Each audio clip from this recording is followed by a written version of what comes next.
Valentine week ચાલી રહ્યું છે। આમ તો આ પશ્ચિમી સંસ્કૃતિનું અનુકરણ છે, પરંતુ હવે આજકાલ ગુજરાતમાં પણ તેનું ચલણ વધી રહ્યું છે। જો કે પ્રેમના કોઈ દિવસ નથી હોતા, પરંતુ કેટલાક લોકો એવા પણ હોય છે જે પ્રેમના નામ પર પ્રપંચ કરતા હોય છે। આવી જ ઘટના સામે આવી છે સુરેન્દ્રનગરથી, કે જ્યાં એક પત્નીએ આધેડ વયના પ્રેમી સાથે મળી પોતાના જ પતિની હત્યા કરી નાખી છે।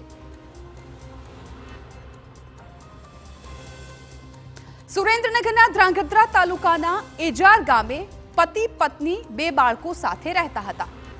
તેમનો સંસાર સુખેથી ચાલતો હતો। ખેત મજૂરી કરી તેઓ ગુજરાન ચલાવતા હતા, પરંતુ એક દિવસ બાજુના ખેતરમાં રાજુ કરીને એક 56 વર્ષીય આધેડ આવ્યો અને તેની આંખ નારણની પત્ની સાથે મળી ગઈ।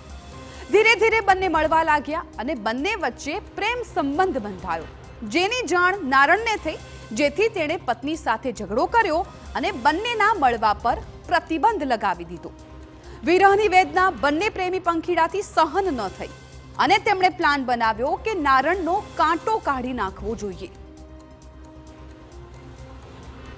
બે માણસોનું સાથે રહી તેઓએ સૂતેલી હાલતમાં જ તેઓને ગળે ટૂંપો દઈ અને મોત નિપજાવેલ હતું। આમાં આ ત્રણ આરોપીએ પૂર્વ રચિત કાવતરું આયોજિત કરી અને આ ઘટનાને અંજામ આપેલો હતો।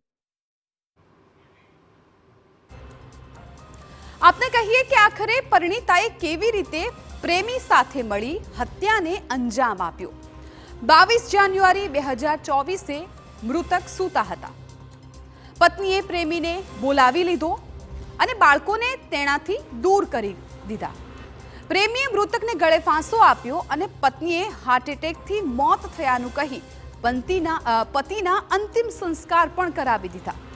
થોડા મહિના બાદ મૃતક નારણનો ભાઈ ગામમાં આવ્યો અને તેણે વાડીમાં લગાવેલા સીસીટીવી જોયા અને તપાસ કરતા તેના પગ નીચેથી જમીન સરકી ગઈ, કેમ કે તે દિવસના દ્રશ્યો જોયા બાદ ખ્યાલ આવ્યો કે તેના ભાભીએ જ ભાઈને મારવા માટે પ્લાન બનાવ્યો હતો, જેથી પોલીસને જાણ કરતા પોલીસે ભાભીને છોટા ઉદેપુર અને તેના પ્રેમીને વડોદરાથી ઝડપી લીધા।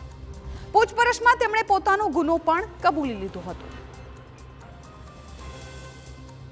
તારીખ 22/1/2025 રોજ આ ઘટના બનેલ હતી। પછી એમના બાદ આ જે મરણજનાના પત્ની છે, જે આરોપી નંબર 1 છે, તેઓ દ્વારા વતનમાં જઈ અને કોઈને ખ્યાલ ના આવે એ રીતે ઘરવાળાને બધાને સમજાવી અને અગ્નિ સંસ્કાર કરી દીધેલ હતા એમના। પછી ત્યારબાદ તેઓના જે આ કામના ફરિયાદી છે, જે મરણજનાના ભાઈ છે, ગોવિંદભાઈ વેરસીભાઈ રાઠવા, તેઓ અહીંયા જે બનાવ સ્થળ છે ત્યાં ધાર્મિક વિધિ અર્થે આવેલ।